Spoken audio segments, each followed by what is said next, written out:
All right, so we are live. Welcome on in, everyone. I'm Robert, the AP Math Guy, and tonight we are continuing our discussion on related rates. In fact, last night we did part one of related rates. Tonight we are going to do part two. So as you are joining in, hopefully everyone had a good Thursday evening, or should I say, it'll be Friday morning here in about 20 minutes for me, that I'm over here on the East Coast. So yeah, welcome on in, everyone. As you are joining in, let's go ahead and start hitting that heart button. And while you're doing that, I'm going to go ahead and there's my glue stick. Excuse me. So here, I'm going to go ahead and say hi to everyone who is in here. And while you are doing that, I'm going to go ahead. If I can't click the button that allows me to wave to you, I will go ahead and wave to you now. Hi, everyone. They used to be my favorite. Okay. Are they not your favorite anymore? And if so, why?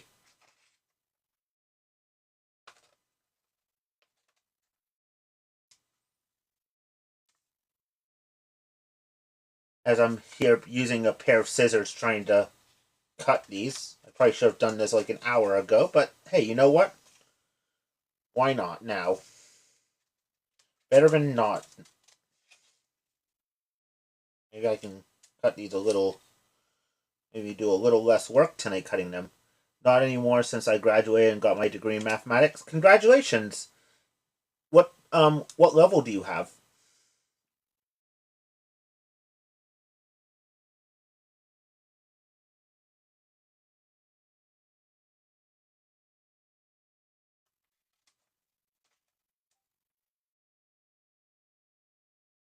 What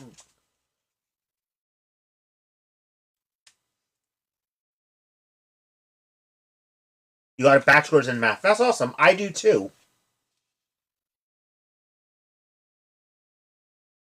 I have my bachelor's as well. I got my bachelor's. It will be 11 years in May.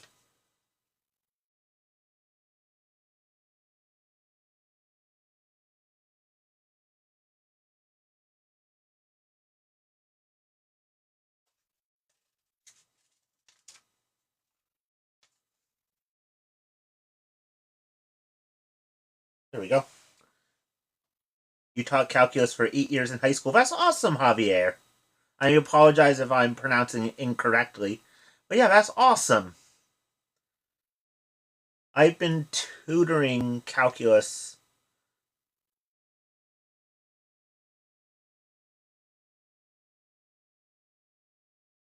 Okay, fair enough. You're now retired. Fair enough. Yeah, I left the classroom about 8 years ago. I've been tutoring full time for the last five. I didn't. I should have had I known I would have loved tutoring more than I ever did teaching. I would have done it long. I would have done it long ago. But hey, you know what? Or I'm not gonna say that. I enjoyed teaching.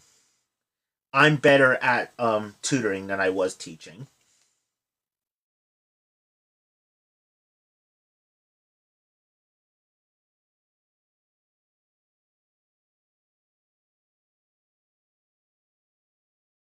Yeah, teaching's really awesome, and I personally I enjoyed teaching in a classroom, but I found that it wasn't for me, and that's okay. It's not for everyone. I come from a family of teachers, so I guess you could say it's just getting in the family business. Taught algebra 2, pre-calc, and calculus. That's really cool. And here we go. Not even 5 minutes in, and already my glue stick is not cooperating. bad news is that this is the only glue stick I have in front of me, so we're going to have to make it work.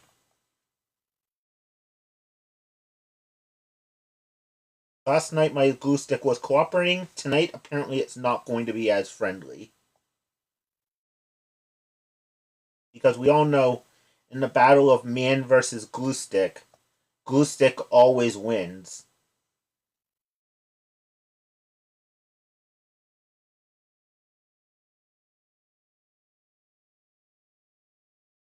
But yeah, welcome on in, everyone.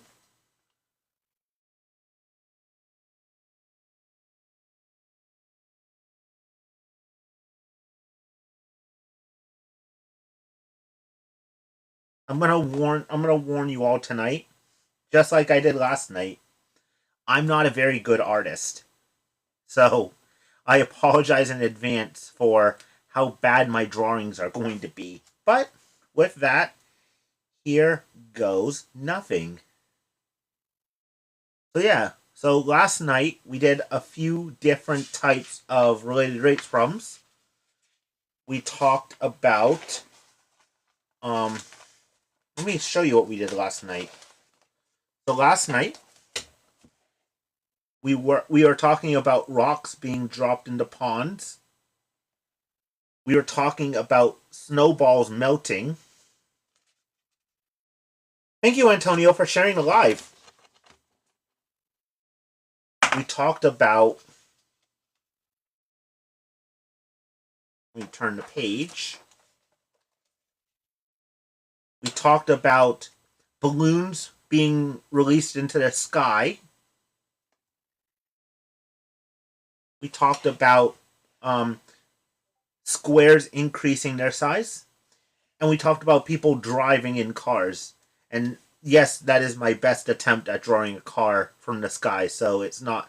As you can see, this is going to be about the quality of how I draw tonight. So I do apologize in advance for how bad all my drawings are going to be. Because while I did well in math, not so well in art. That's why when I had to take an art credit in high school, I chose band.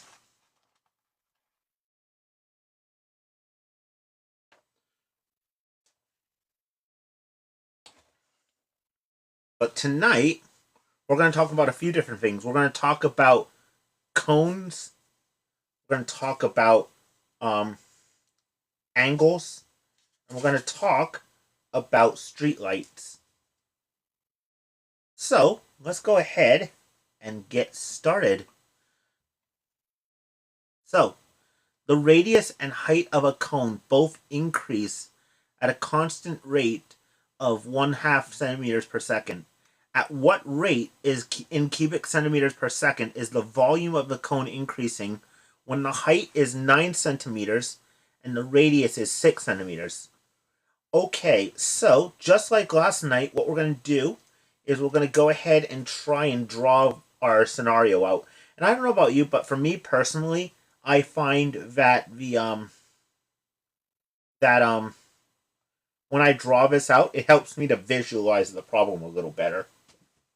So with that, here goes nothing. So I'm going to draw a cone, or should I say attempt to draw a cone.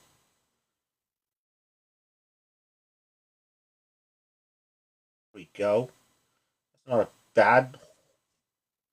Then I'm going to draw my cone. Okay, that's not terrible. And so I'm going to draw a little tinier cone inside the bigger cone. So,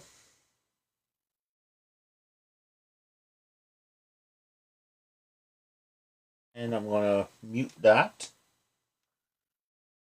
So yeah, not the worst drawing in the world of a cone I've ever seen. So, let's go ahead and...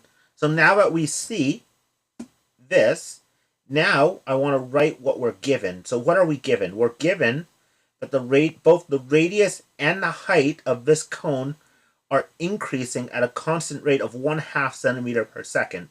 So I'm going to start by naming my change in radius and change in height. So I'm going to call my the change of radius dr dt. DRTE. And what is it equal to? It's equal to 1/2. So because we're increasing, where does it say that? Both increase, my change is going to be a positive 1/2. If I were decreasing, then it would be a negative 1/2. And so also, the height also changes at a rate of 1/2. So I'm going to call it dH dt. What else are we given? So we're given that the height is not, that our height of interest is going to be 9 centimeters. And our radius, which I'm going to call R, is 6 centimeters. So from here, now I need to know what my want is. So what is my want? We want to know the rate the volume is increasing. So my want is dV dt. And I'm going to symbolize that that's my want by putting a question mark there. Thank you, your mom, for sharing the live. And thank you, Antonio, if I haven't thanked you already, for sharing the live. All right, so now we've listed everything we know, and we've also listed our want. So now I need a formula to relate the volume with my height and my radius. Now, but we can use the volume of a cone formula. What's the volume of how do I find the volume of a cone?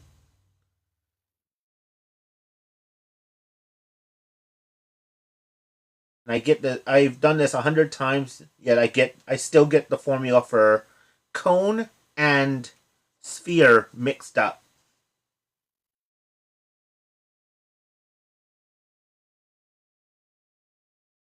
Wait, why is dH dt 1/2? Because our height is increasing at a rate of 1/2 cubic centimeters per second. So because of that, that's why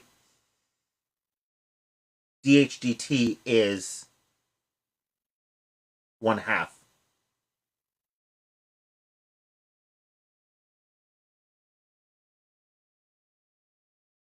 Yeah, no problem. Related rates, that's right. Thank you, Juan, for the follow. 1/3 pi r cubed. Almost. So volume of a cone. So volume is equal to 1/3 pi r squared times h. Hey Iris, how's it going? Welcome on in. So now I have my formula here. So now that I have my volume formula, I'm going to go ahead and take the derivative of both sides. So on the left, because I'm deriving with respect to time, on the left, I'm going to have dV dt. And on the right, well, it's hard to see, but I'm going to have to use product rule for this. So I'm going to go ahead and symbolize that. So now, let's go ahead and do product rule. Thank you, Emilio, for the follow. There is our question. No problem, Rin. That is my question. Are we doing Calc 1? We are indeed. Thank you, Debug, for the follow.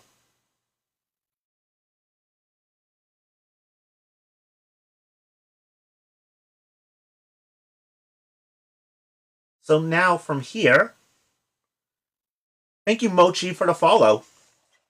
So what I'm going to do is I'm going to go ahead and do product rule. So when I do product rule, I like to treat this as two separate things. I like to split this up and work on each individually. So I'm going to start by naming G as, I'm going to let G be 1/3 pi r squared. And I'm going to let H or actually j equal h. If I take the derivative of g, what's that going to be? Well, remember, that's going to be power rule. What does power rule say? Power rule says take my exponent, move it out front, and multiply it by the coefficient, and then subtract 1 from the exponent. 24 pi centimeters. Let's see if you're right. So here, 2 times 1/3 pi gives me 2/3 pi. R to the 2 minus 1 is 1. And remember, a variable without an exponent is the same as the variable raised to the first. But remember, we're deriving with respect to time. So I need to add a dr dt here.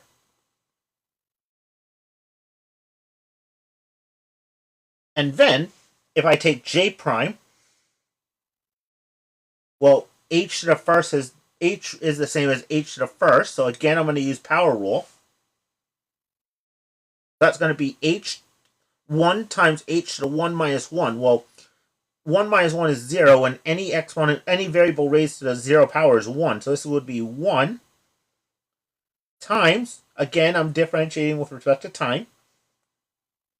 So it would be dh dt, which we can just call dh dt, right? Because 1 times anything is itself. So now I have everything I need to use product rule. So I'm going to link my two together. So what does the product rule say? The product rule says take the derivative of the first function, multiply it by a second, and then switch it around and add them together. So I get g prime, which is 2/3 pi r, times j, which is h. And yes, I haven't forgotten about the dr dt. And then plus, now I go to the other side, which is 1/3 pi r squared. 1/3 pi r squared times dh dt.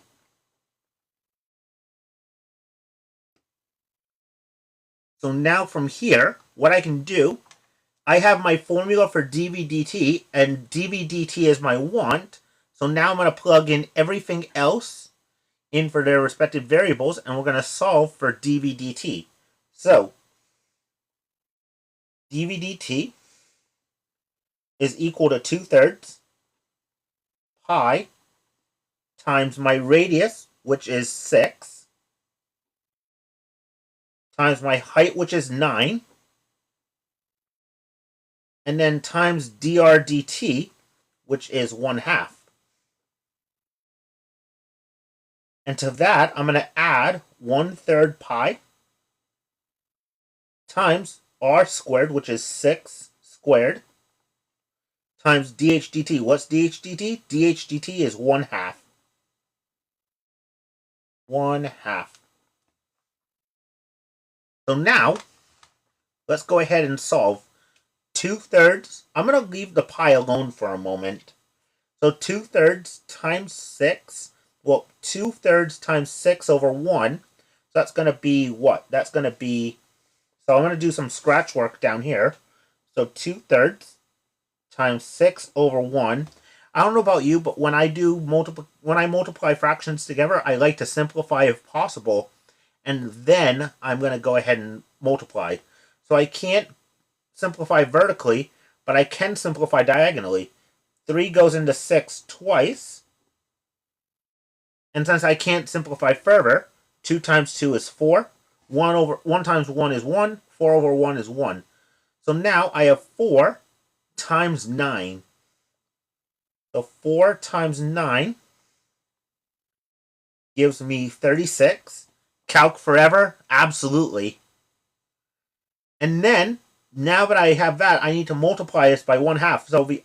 So multiplying by 1/2 is the same as dividing by 2. So I get 36 divided by 2. Well, that's just going to be 18. So on this is 18 pi. Now let's do the right side of the plus sign. So 6 squared gives me 36. 36 times 1/3 is the same as, and then add it W54. Where do you see 54?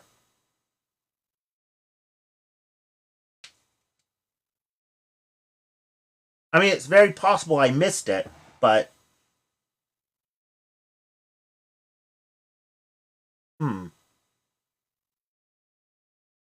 Anyway, so 6 squared is 36. 36 times 1/3 is the same as 36 divided by 3. 36 divided by 3 is 12.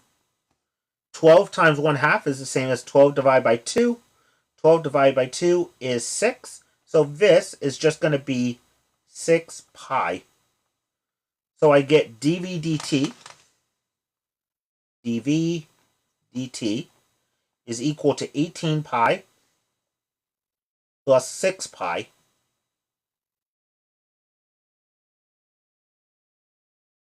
From here, 18 pi plus 6 pi is just 24 pi.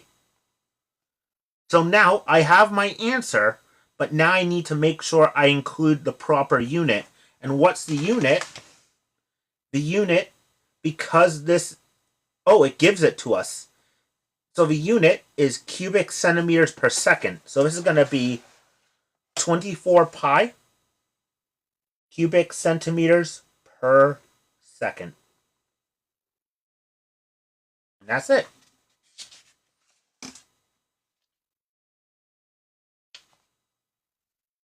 Oh, that should be cubed, not squared. Let me make that look more like a 3 and not a 2. There we go. Yeah, I think so. What questions do we have on this one? You're almost right. Yeah, you almost got it. I think you. What did you guess? Or you got, so the number was exactly right, Itoshi. You just missed the unit.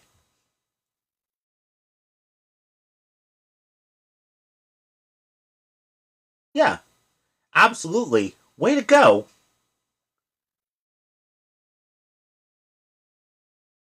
But yeah. So far, so good.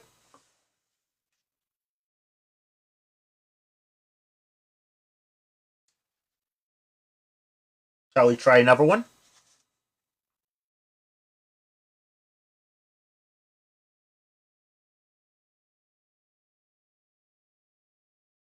Yes, awesome. We will indeed try another one. So I'm going to go ahead. I don't think I have enough room to solve this next problem on this page, so I'm going to go ahead and turn the page. Thank you, Hee, for sharing the live. So, time for round 2 of the battle between me and Gluestick. Wish me luck. If you think I'm going to be able to use this Gluestick properly, go ahead and go ahead and like the live.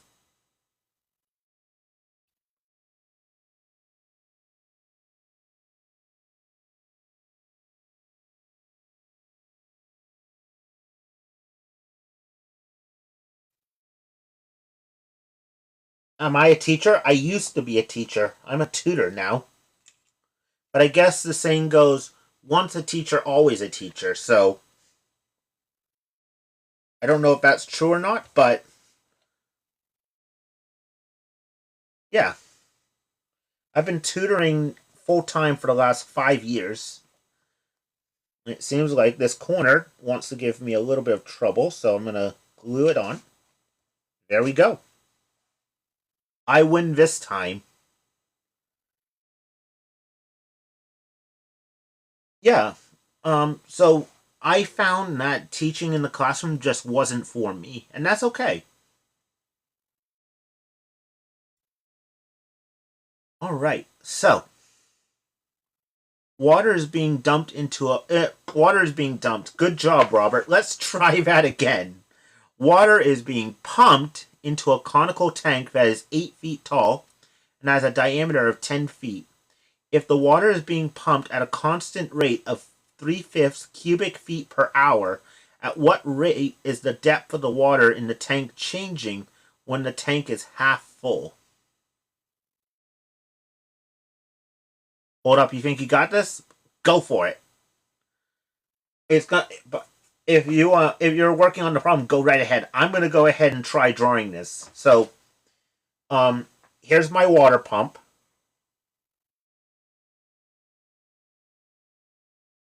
I'm gonna draw my tank. We know it's a cone because it's given to us as a cone.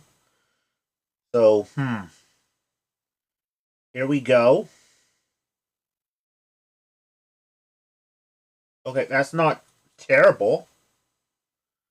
So, we'll say. So we want to know how fast this depth is when it's half full. So I'm gonna. There we go. Um.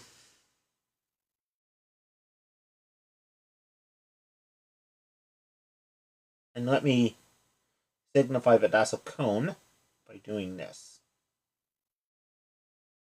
There we go.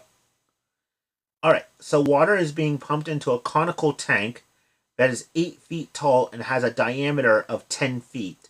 So, what do we know? We know that this cone is 8 feet tall. And of course, this isn't drawn to scale, but it has a diameter of 10 feet. And water is being pumped in at a rate of 3/5 cubic feet per hour. So, H is 8, R is 5. So I agree on if we were talking about the full cone, yes. But remember, we care about when it's half full. Hey, Brandsy, how's it going?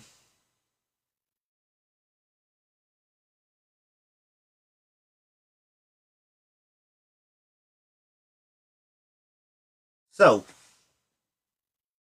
so when the tank is half full,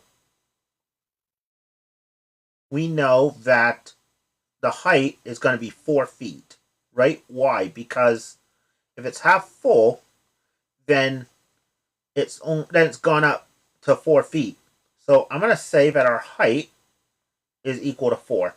I may be wrong, and if I am, I'm willing to fix it. But for now, I'm going to say that. What can I say about the radius?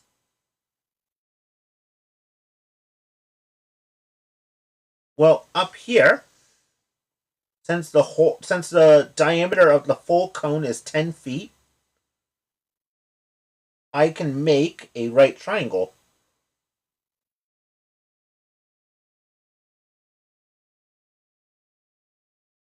And like I said, Dune, I might be wrong, but that's what I'm going to go with for right this second.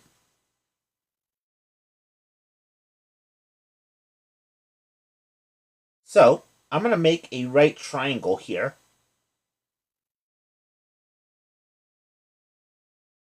So, this right triangle has a base of 5 and a height of 8. So the hypotenuse, I'm going to do some scratch work down here. So I have 5 squared plus 8 squared equals c squared. So I have 5 squared is 25 and 8 squared is 64. What would c equal?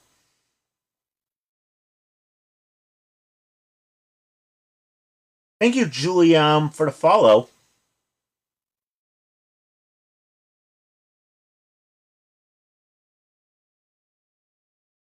So what would c equal? Around 9.5? Okay. If you could give me the exact answer. And if it's a square root, just put SQRT for square root. Right, it would be the square root of 89. Right, why? Because 25 plus 64 is 89. That would equal c squared. So the square root would be c equals the square root of 89. So now, what I can say is that I can draw a similar triangle at that point. But the question is, what would my radius be at that point? Well, if this is a similar triangle, then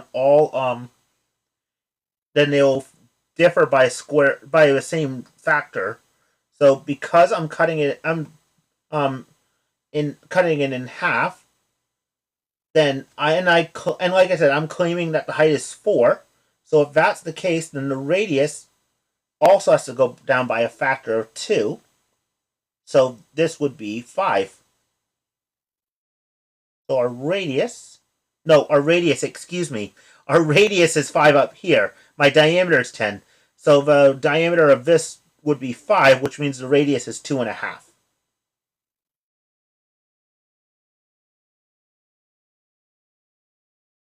Do you know how I would find? Do you know how I would find how much water is filled just using like the rate of water pumped? Hmm. I'm gonna read that question again just to make sure I understand. Do you know how I would find how much water is filled just using like the rate of water pumped? Okay. So, that's a good question. So for this particular example, it gives us that the tank is half full.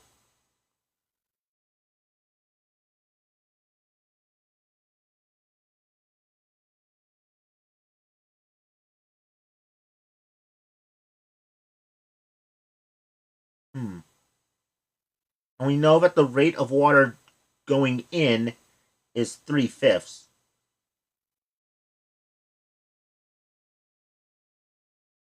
Hmm. Yeah, no problem, Nick. Thank you, Helen, for sharing the live. So, don't be sorry, Nick. No need to be sorry at all. Rate of water coming in is constant, but rate of increase of height is changing, getting lower.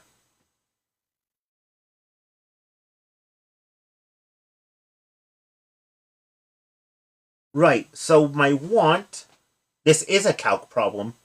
So my want would be the depth of water. So my want would be dH dt.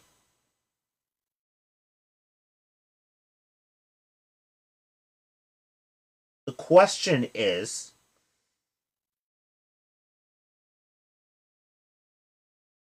but we also know dV dt is changing at a rate of 3/5 cubic feet per hour, so I can write that as well.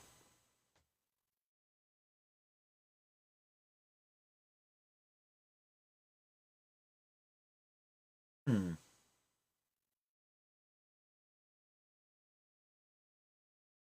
Next question is, how would I find dr dt? Right, these are similar triangles.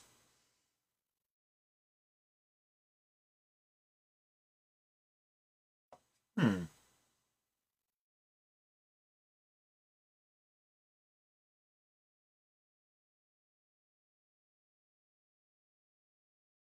Right, so the ratio of the two would be integrate. No, not quite. Thank you, Daniel, for the follow. We're not quite ready to integrate yet.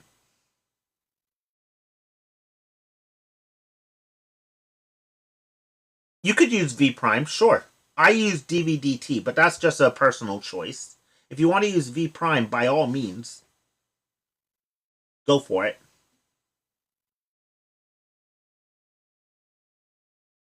So the rate at which the radius is changing,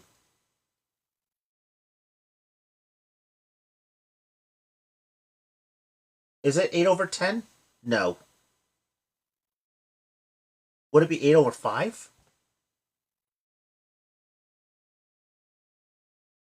Huh. What do you think?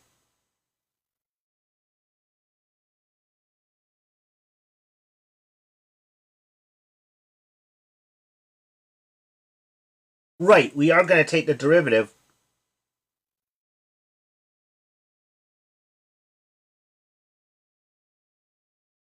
That should be deriving the Pythagorean theorem. Why?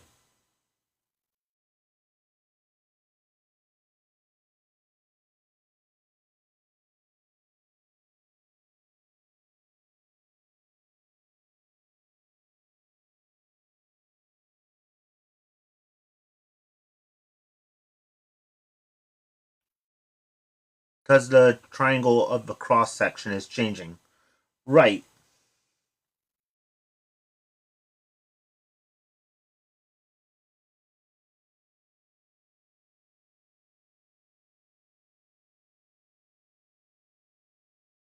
Hmm.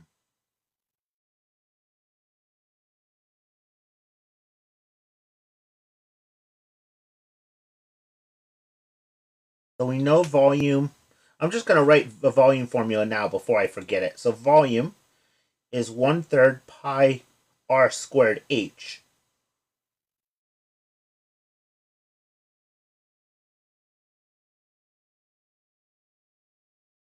Oh,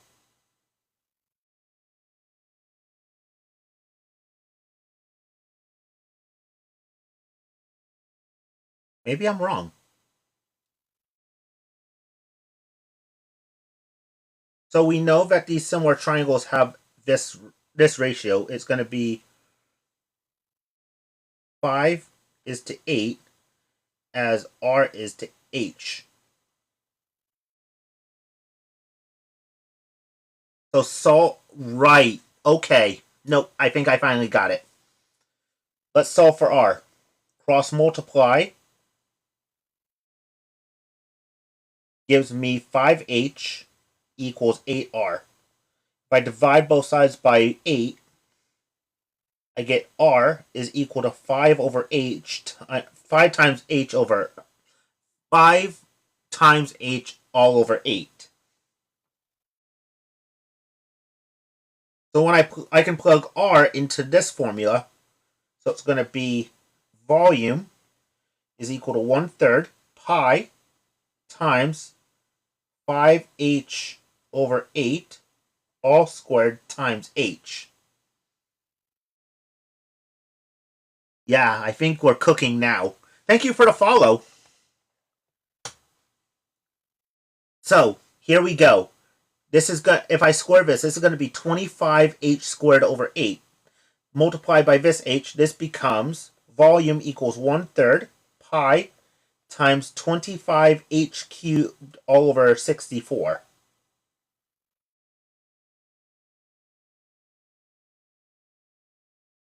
Yes, here we go. Here we go. I'm going to go ahead and multiply the fractions now. 1 times 25h cubed is going to be 25h cubed. 64 times 3, 64 times 3, that's going to be 2, carry the 1, 192.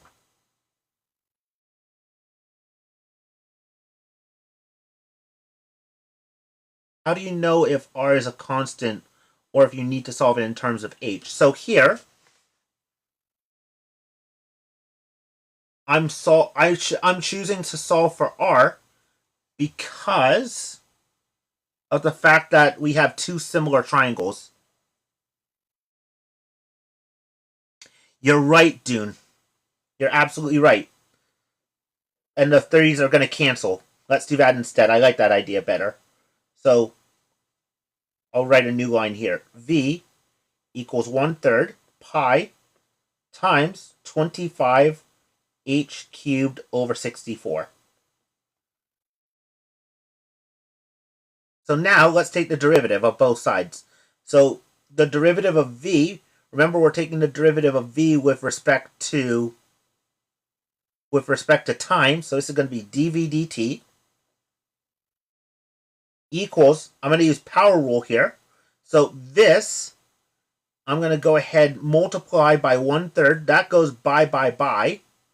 So I have 25 pi over 64 h squared times dh dt.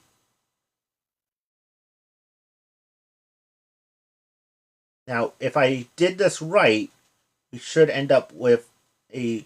So now, there are two ways we can do this. We can either solve for DHDT and then plug in, or we can plug in and then solve for DHDT. I'm going to go ahead and solve for DHDT first. Thank you, Herrera, for the follow. V prime is cooler than DVDT. I tend to... It's easier to write. I do agree with that. I personally like to... I like to write this just because I like to know that I'm driving with respect to time. But if, like that, if you want to use V prime, by all means. So, I'm going to go ahead and divide everything by 25 pi over 64h squared. Why? I'm doing that because I want to solve for DHDT. Because DHDT is my want. So, yep, here we go. So, so when I divide by a fraction, I can multiply by its reciprocal. So this is going to be, what? This is going to be dv dt times 64 over 25 pi. And I have to remember that the h squared, I believe, is also going down at the bottom. Right? And that's going to be equal to dh dt. Now, we plug in our values. I have 4 for h. I can ignore that. And I have 3/5 for dh dt. So this is going to be 3/5 times 64 over 25 pi times 4 squared is equal to dh dt. I'm really hoping I did this right. So, from here, let me switch pens quickly. So here, 4 squared is 16. 16 divided by 16 is 4. Or did I say 16 divided by 16? I meant 64 divided by 16 is 4. That's going to be 4, and that's going to be 1. So this is going to be 3 times 4 is 12. So dh dt is equal to 12 over 125 pi. And if I plug that into my calculator, what do I end up getting?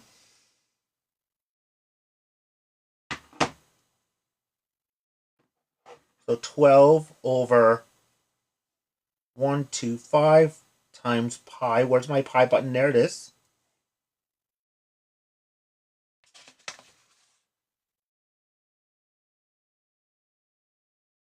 And nope, that's wrong. Oh, wait. No, that's wrong.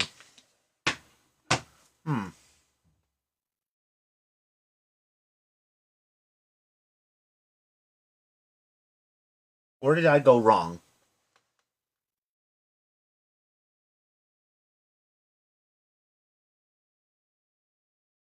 Oh. No, that's right.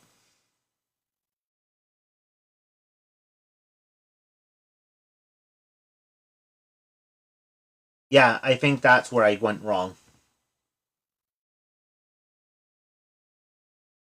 So at what point is this halfway full? Well, volume... If I have the volume of this cone...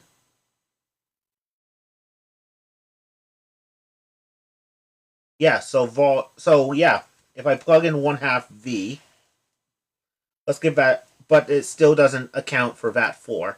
So I'm going to go ahead and solve a volume of that cone. So I have 1/3 times pi r squared h. H is 8, r is 5. So I have 1/3 times pi times 25 times 8.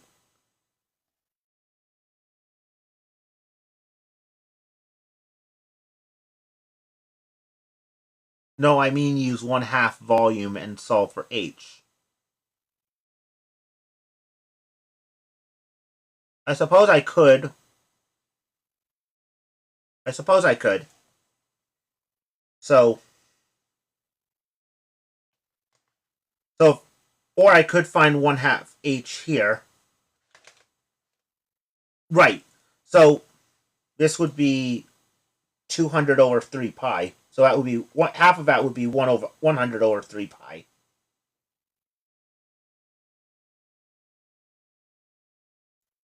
So here I have 100 over 3 pi equals 1/3 I r squared h.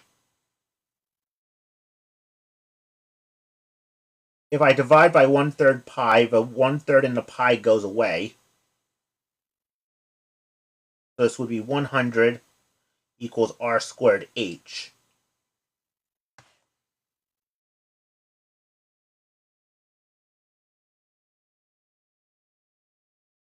Divide both sides by r squared. I get h equals 100 over r squared. Yeah, I know, right?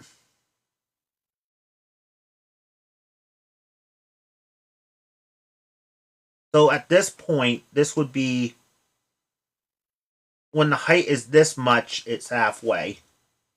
The volume's halfway.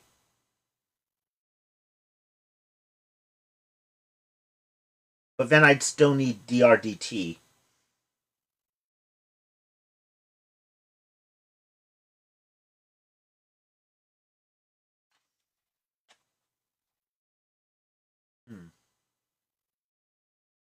Plug this back into the derivative. So here, so instead of dv dt, no, I would plug it into here. So let's do that. So this is going to be h. So I'm here. So that tells. So now I have dh dt. This formula down here still doesn't change. So this is going to be dv dt times 64 over 25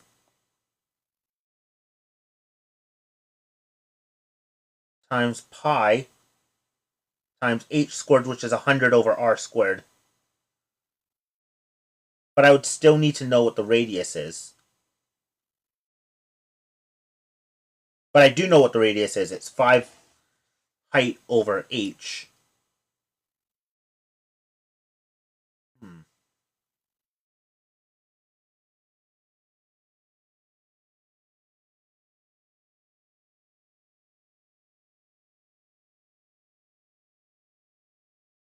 I'm missing something here.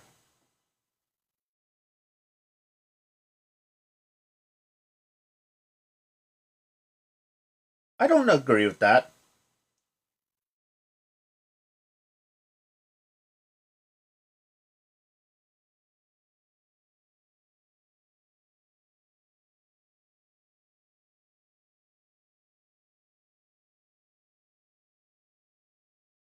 Is this calculus? Yes, it is. One of these days, can you do partial differential equations? I have actually never done partial differential equations.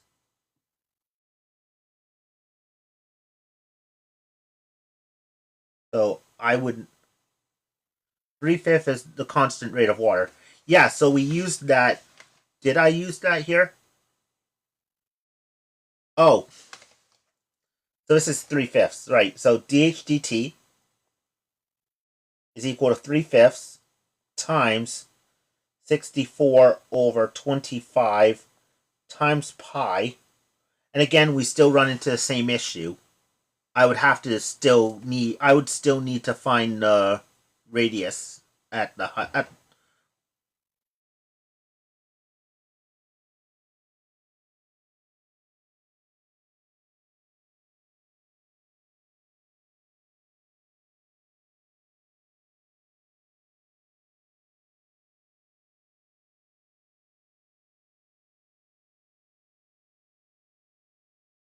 Sure.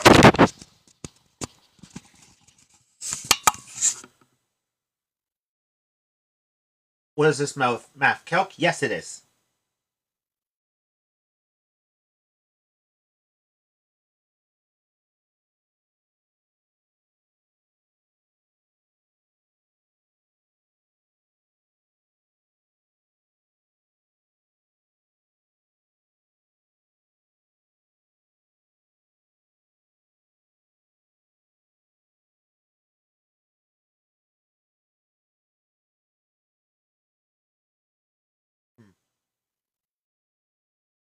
Why? I'm a calc and chem tutor at my community college, but sometimes I need a tutor too. Yeah. Yeah, the thing is, I've done this for so long and yet I'm still drawing a blank. Why do I need math when there's AI? I could tell you story upon story of how many times I plug in a value for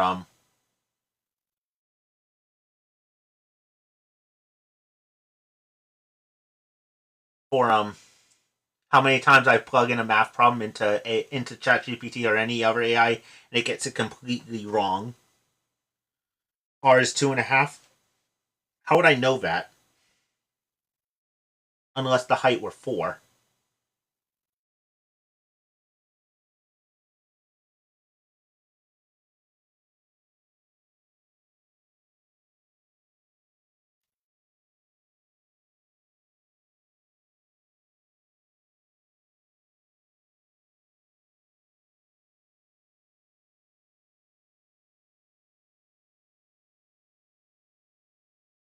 Oh, no, I did get the answer right. No, this is right. I just saw another answer key and it came up with the same answer I did.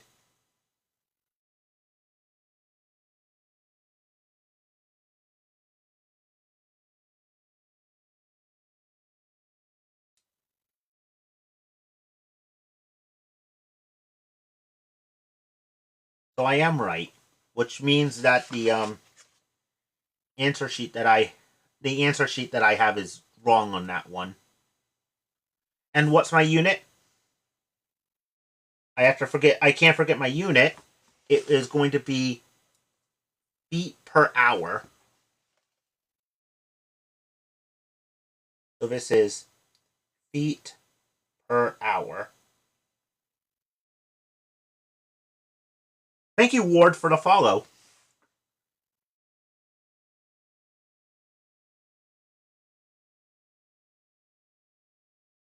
Thank you, Solera, for the follow. Yeah, so I guess we learned something tonight.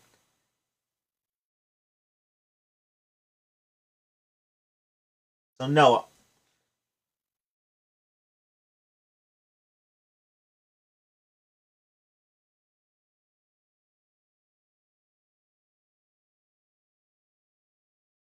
yeah, all of that just to confirm that I was right. Cool. I'll take it. All right, so let's go ahead and move on to the next problem. Any questions though on that one? Other than how often I overthink things. So I'll zoom back in.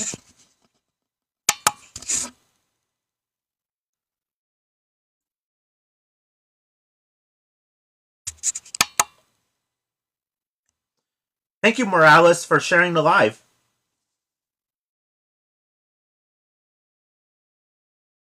All right, cool.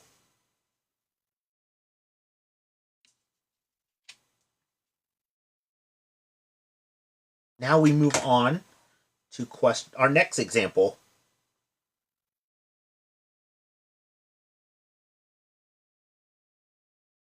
Again, I'm gonna have a battle with the glue stick.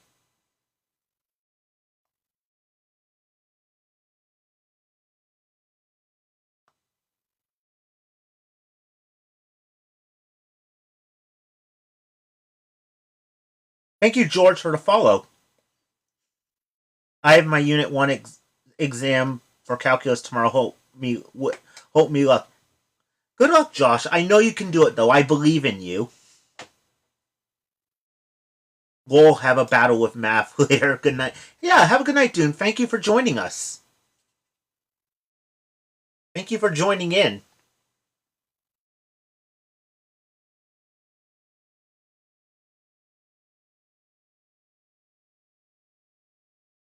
All right.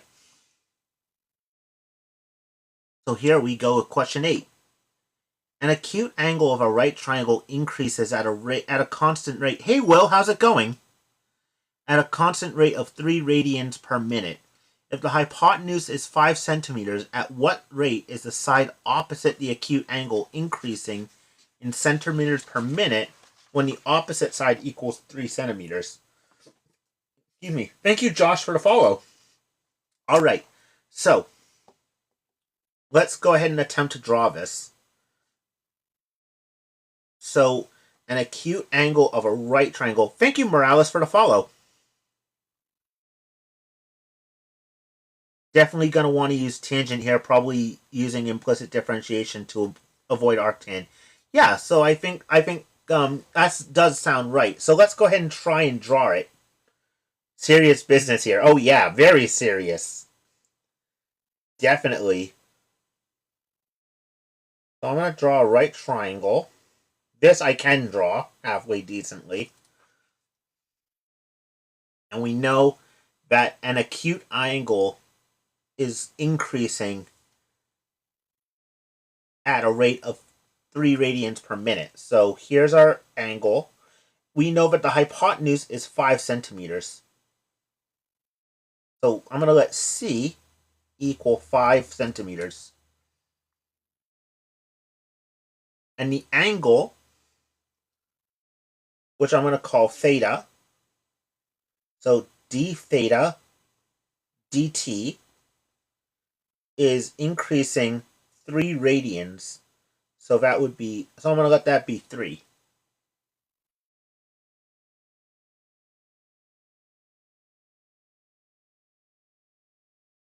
At what, so our want is the side, how fast is this side growing? So I'm going to call this B. So my want is dB dt. Should be signed by, no problem. No problem at all. Let's see what happens. So sine theta.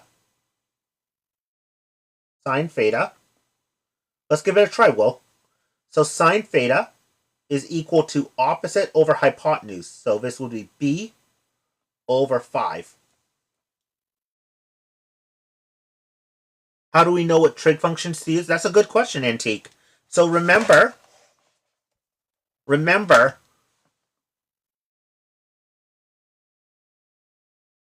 SOHCAHTOA. Thank you, Rashawn, for the follow. So this tells us which trig function matches to both sides. So sine is equal to opposite over hypotenuse. Cosine is equal to adjacent over hypotenuse. And tangent is equal to opposite over adjacent. Thank you, Navarro, for the follow. Ooh, I do not miss this. What section is this? So this is related rates. So here, because the question is asking me about the opposite side relative to the hypotenuse, I'm going to use sine, because sine is equal to opposite over hypotenuse. And actually, we do know B. What is B? B is 3. But we're going to plug that in until, we're going to wait to plug that in until after I take my derivative. We got to turn this into motion rate of change. Why? Because we don't know what theta is. doesn't matter, though, what theta is.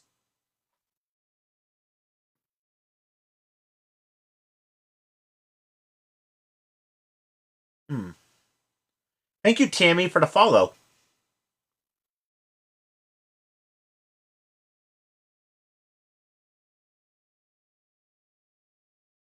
It's not a static measurement question asked for change. Agreed.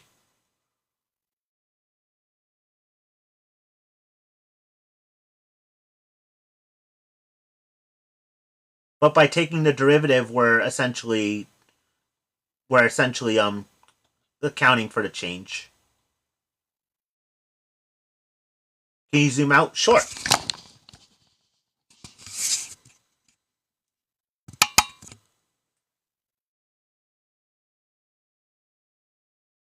At the start of the increase, negative b is less than 3, and theta is increasing over time. I agree that it's increasing.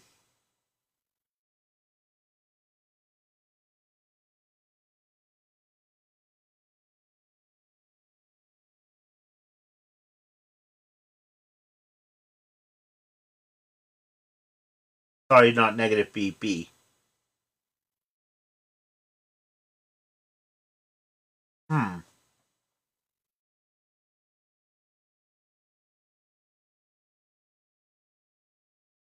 Can you explain quantum physics? I do not know a whole lot about quantum physics, I'm afraid.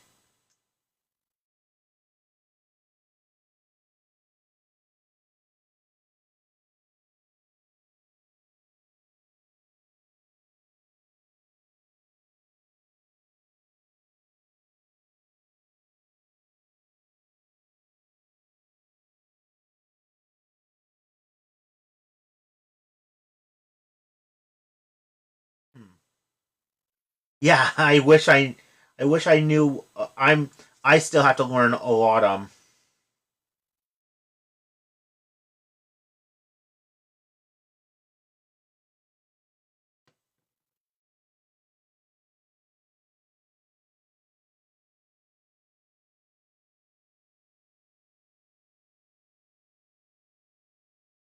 Thank you, Ricardo, for the follow.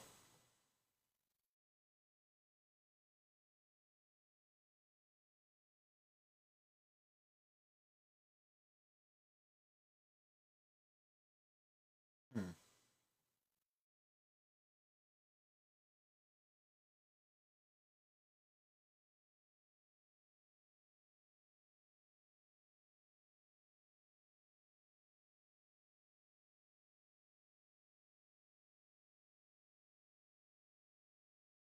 Hmm.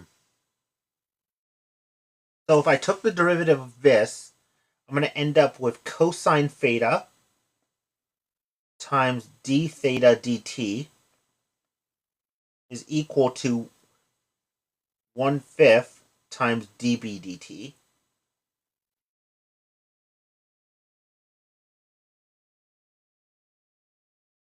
If I plug that in, I get 3 cosine theta times 5, so that would be 15 cosine. But I know that's wrong. So what am I missing?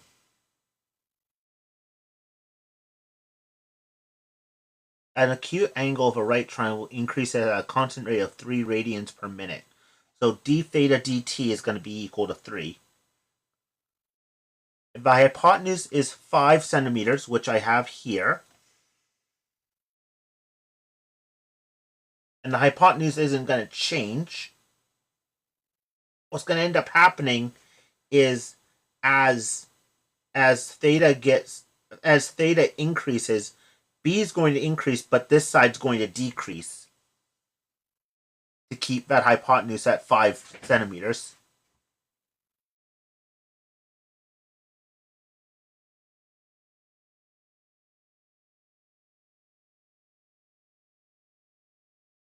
So the opposite side our want is when the opposite side is equal to 3. So at that point, this is a 3, 4, 5 triangle. Right. I agree.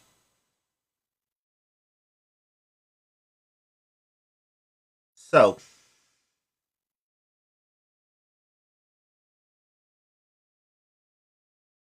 question is this trig or algebra? This is calculus.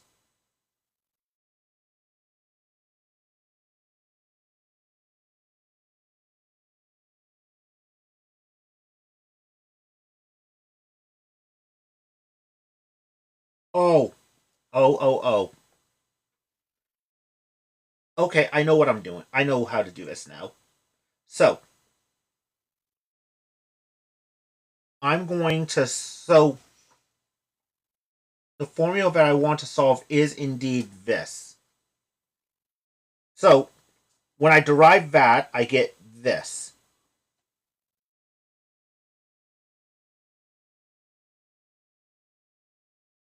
But what if I don't derive that? Instead, what if I don't derive this? Instead, what if I solve for b? So if I solve for b, b becomes b equals sine, or 5 times sine theta, right?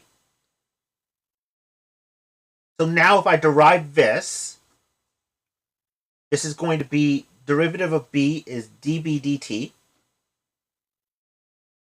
And this is going to be 5 times derivative of sine. Remember, derivative of sine is cosine. So this is going to be cosine theta times d theta dt. But here's the thing, right? Here's the thing. Cosine is equal to adjacent over hypotenuse. So when the hypotenuse, when this side is 3, the cosine is going to be 4/5. So I can replace cosine of theta 5 times 4/5 times d theta dt.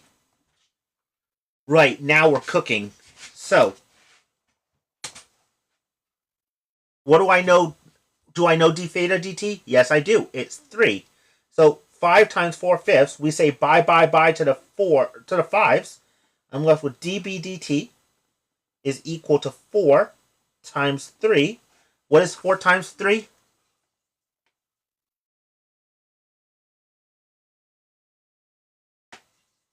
12. That's right. So db dt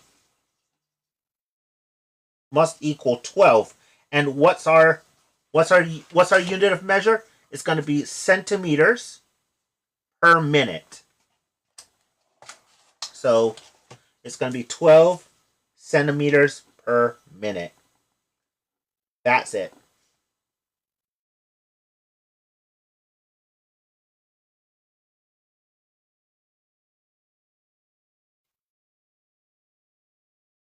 Thank you, Ty, for sharing the live. Yes, now we and thank you, Jay Bird, for sharing the live. I agree. Now we are cooking. We are definitely cooking.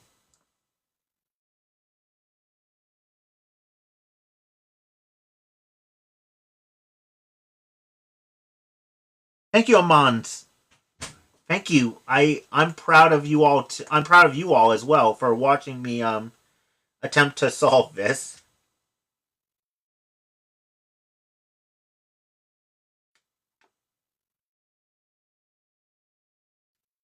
What's that?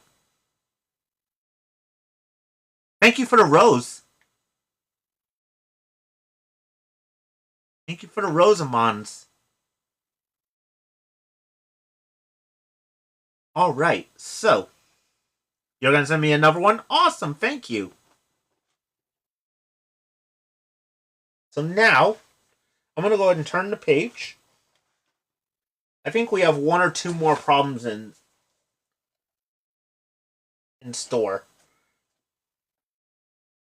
And if you're, let's go ahead. Let's see if we can't get to 2K likes.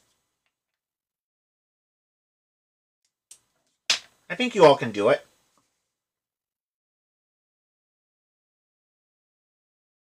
Yeah, now we are definitely back. The page has indeed been turned. And now Now, again, my glue stick is not cooperating, so plug my glue stick back in. There we go. And now it came back out. All right. There we go. I might need a new glue stick here soon.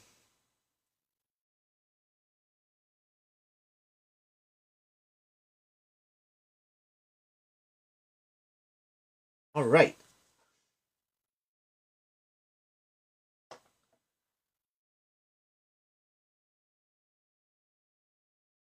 So we're almost at 2K likes. Let's see if we can't get there before the next problem.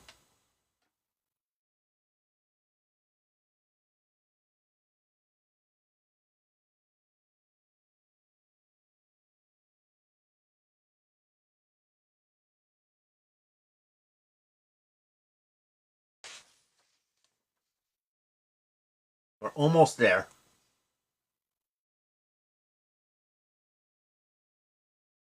Actually, I might make this the final problem of the night.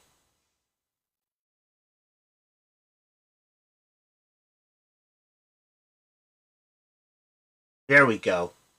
All right, so a person 2 meters tall walks directly away from a streetlight that is 8 meters above the ground. If the person is walking at a constant rate and the person's shadow is lengthening at the rate of 4/9 meters per second, at what rate in meters per second is the person walking? So let's go ahead and start by drawing this, or watching me try to draw this. So here's our street light.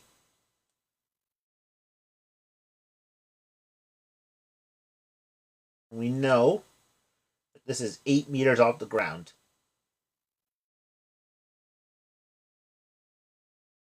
And here's our person.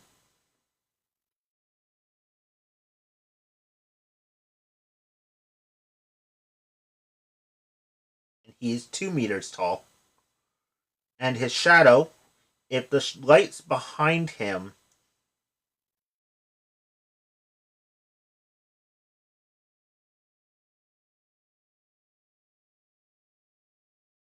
but his shadow's growing, so that means it's going to be behind him, right? All right.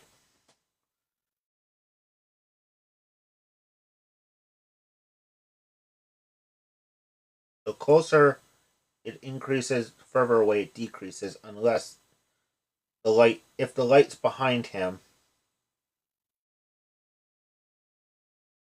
but he's walking away from it, so his shadow's increasing this way. So here's his shadow.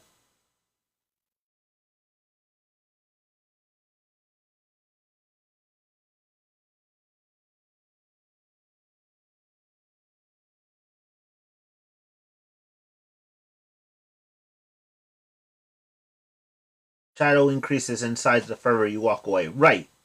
I was just figuring out which way the shadow goes. And I think it's this way. So what do we know? We know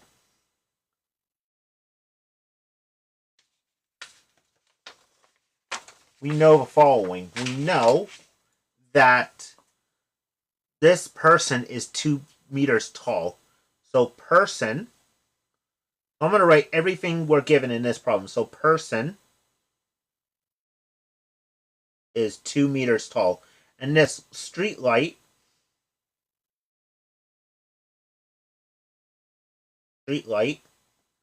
is 8 meters tall. And we know that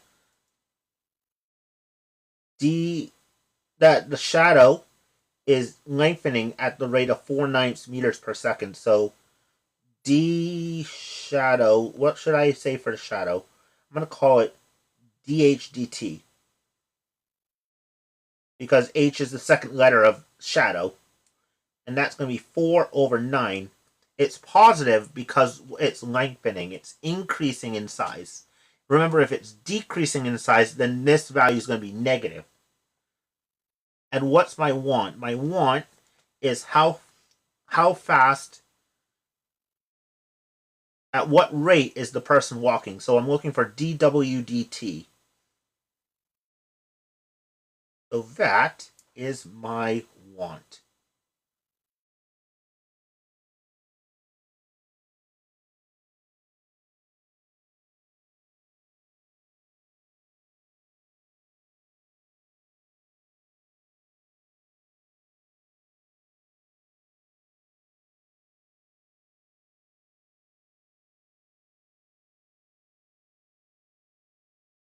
Hmm.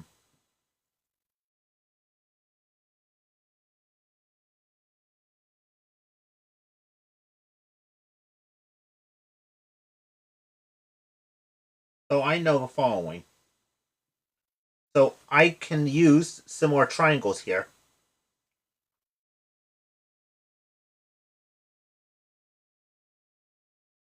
So I'm going to draw two triangles. I'm going to draw this triangle, which is a right triangle, right? Because that's a really bad right triangle. So let me try that again. Thank you, Key, for the follow.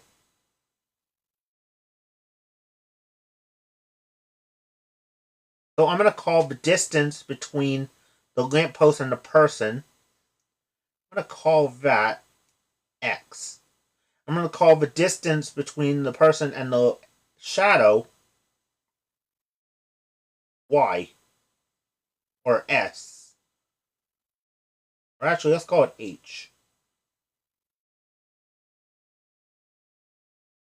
So we know we have a second right triangle here. And again, this is a really bad drawing, I know. Thank you for helping over. You're welcome, Key. I'm happy to help. So I'm gonna draw that as a right triangle. So these two are gonna have are gonna be similar triangles. So what do I know? I know that the relation between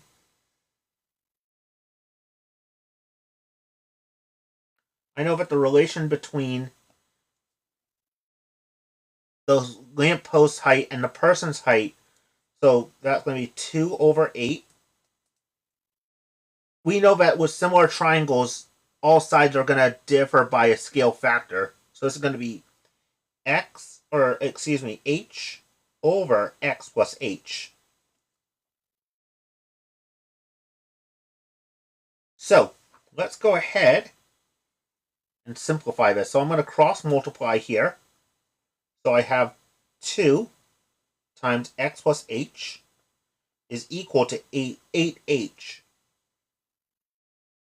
Distributing both sides, I get 2x plus 2h equals 8h. And I subtract 2h from both sides. And I'm left with 2x is equal to 6h.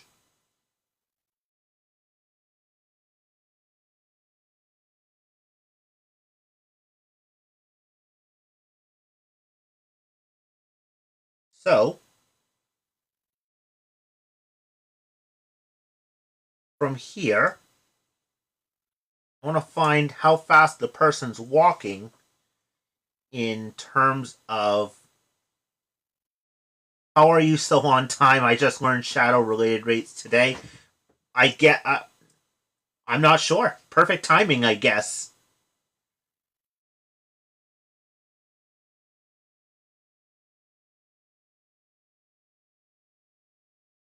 So now I know the relationship between the distance between him and the person and the distance between the person, or I know the relationship between the shadow and the distance the person is.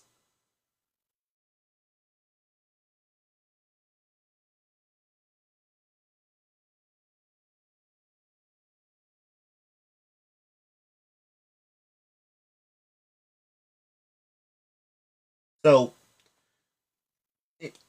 excuse me. So, if I were to take the derivative of this, what time do I usually go live? So I usually go live at 11:30 p.m. Eastern. However, tomorrow I'm not going to be going live at 11:30 p.m. Eastern. I will actually be going live earlier in the day. I'm going live at 6 o'clock p.m. Eastern. So I'm going to call this dx/dt. So if I take the derivative of both sides, I get 2 times dx/dt equals 6 times dh/dt. From here, I'm going to plug in 4/9 for dh/dt, and I'm going to solve for dx/dt by dividing both sides by 2. So I have dx/dt is equal to, what's 6 divided by 2? Thank you for the follow. I wish I knew how to pronounce that. But thank you for the follow.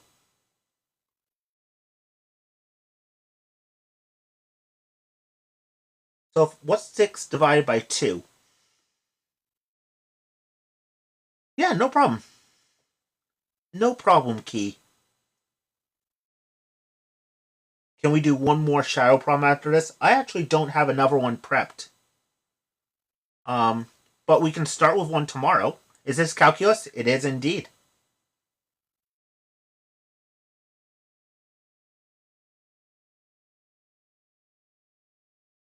Did you already do a cone problem? I did. I did indeed. I did both of them already.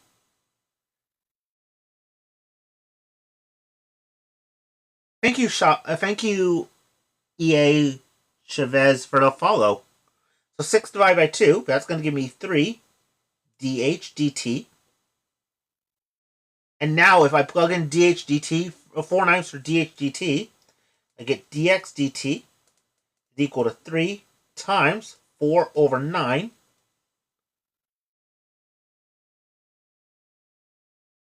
So what would dx/dt equal?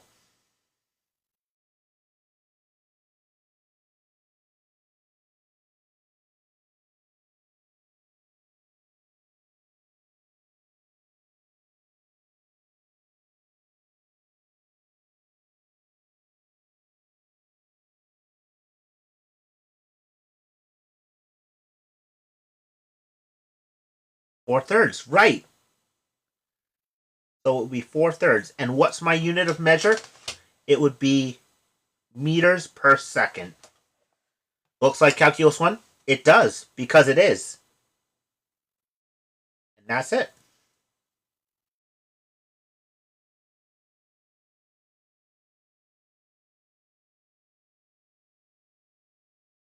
And so with that,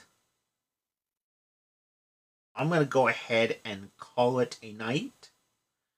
Should I do a part 3 for related rates? What do you think? Should I do a part 3 tomorrow?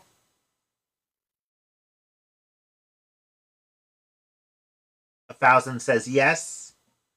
When am I going live tomorrow? So I'm going live tomorrow at 6 p.m. Eastern. Okay, I'll do a part 3 for related rates tomorrow.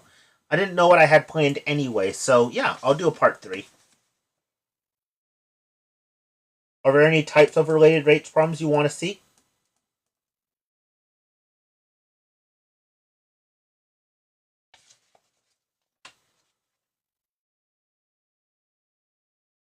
I can do another cone problem.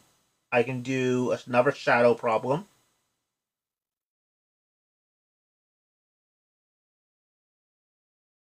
I haven't done one with a cylinder yet, so I'll do one of those. I haven't done the oil spill problem, so yeah, we'll do a part 3 tomorrow. In fact, let me write it down now before I forget. So I'm going to go ahead and turn the page. It will be the 19th.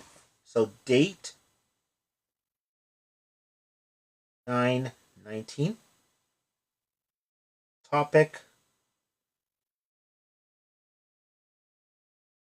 related rates. Part 3.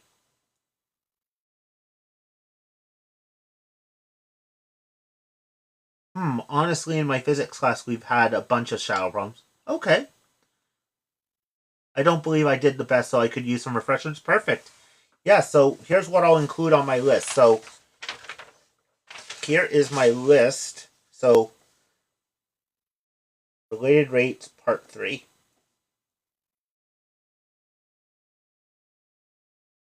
So I will do a shadow problem. I will do another cone. I will do a cylinder. Can you go over a cone? Yep. I have that on my list for tomorrow.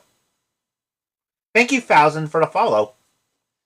I will do an oil spill problem because we're going to see one of those. Also, we haven't done one of these yet. We're going to talk about ladders tomorrow.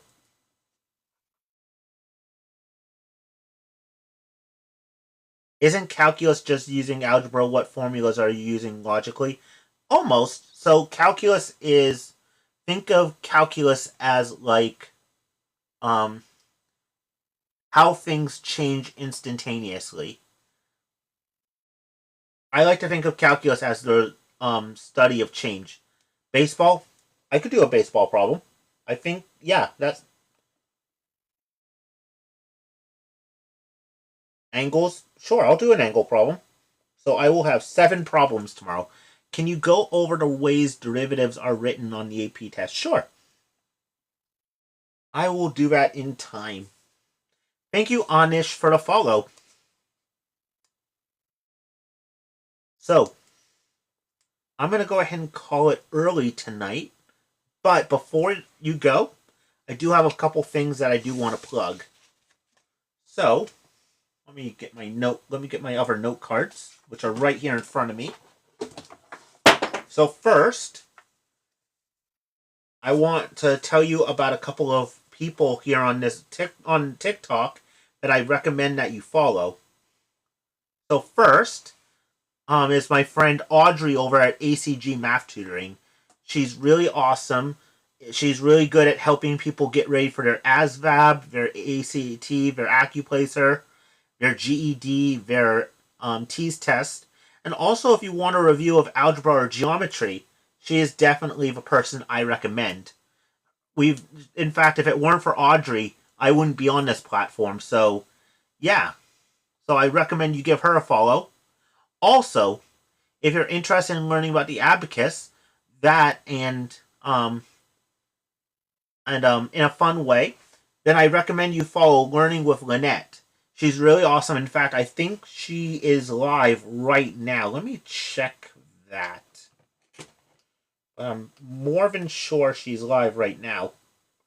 Yeah, she's live right now. So as soon as we are done here, I'm going to go ahead and jump into that live. If you want to join me on that, then by all means feel free and tell her I sent you.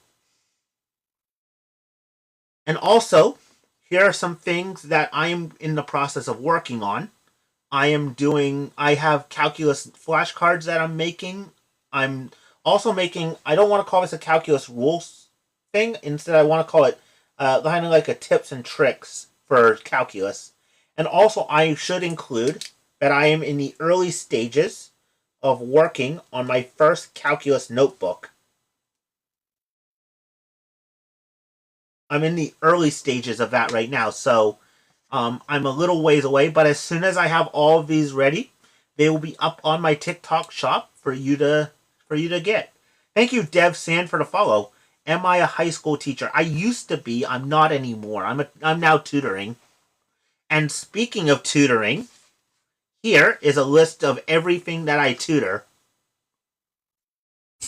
So, I do online math tutoring. I do one-on-one and group tutoring. So, for group tutoring, I offer tutoring to groups of 3 to 10 students and who are taking the same class at the same time. Now, that doesn't necessarily mean that you have to take it with the same teacher or even at the same school. So, if you and 3 of your friends from different schools all are taking geometry and you're all taking it right now, then we can sign up for group tutoring. And I also offer one-on-one tutoring. So if you're interested in either of those, please feel free to DM me here, and we will set up a free consultation. Where does multivariable rank? Multivariable calculus is right there. What are my rates? So for group tutoring, it's $35 per person per hour. And then for in the one-on-one, it depends on how often you want tutoring. So, and like I said, if you're interested, feel free to send me a DM and I will happily set up a consultation with you. Thank you, Karen, for the follow. Doing some Calc 1 right now and I feel like I tune out my brain and just note take. Okay. So finally, this is where all my lives are going to end up. So I'm in the process of downloading a good amount of them. So once I have them downloaded, I'm going to upload them here. And this is my channel over there. So if you do these 5 things, that would be awesome.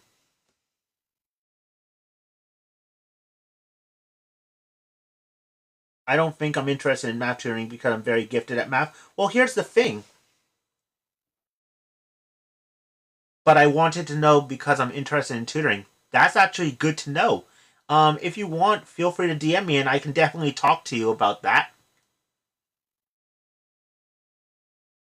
Because I've been tutoring for a while and I'm always looking for new people, for new tutors to recommend. So yeah, feel free to send me a DM and I'd love to talk to you about that, Nadir. So with that, everyone, I hope you had fun. And as I said before, I'm going to be jumping into Learning with Lynette's live as soon as we're done here. So with that, as I said before, I'm going to be going live tomorrow night at 6 p.m. Eastern, or for me it's actually today because it's now 1:09 over here on the East Coast. I could never be able to tutor since I'm always bad at explaining. That's okay. Believe it or not, I would say that you can tutor. If there's something you're really good at and that you really enjoy, you can tutor it. And I mean, here on TikTok is a great place to show your skills at whatever. Because I'm sure you're good at a lot of things, Alexander. And it's really teaching is an art. Tutoring is an art.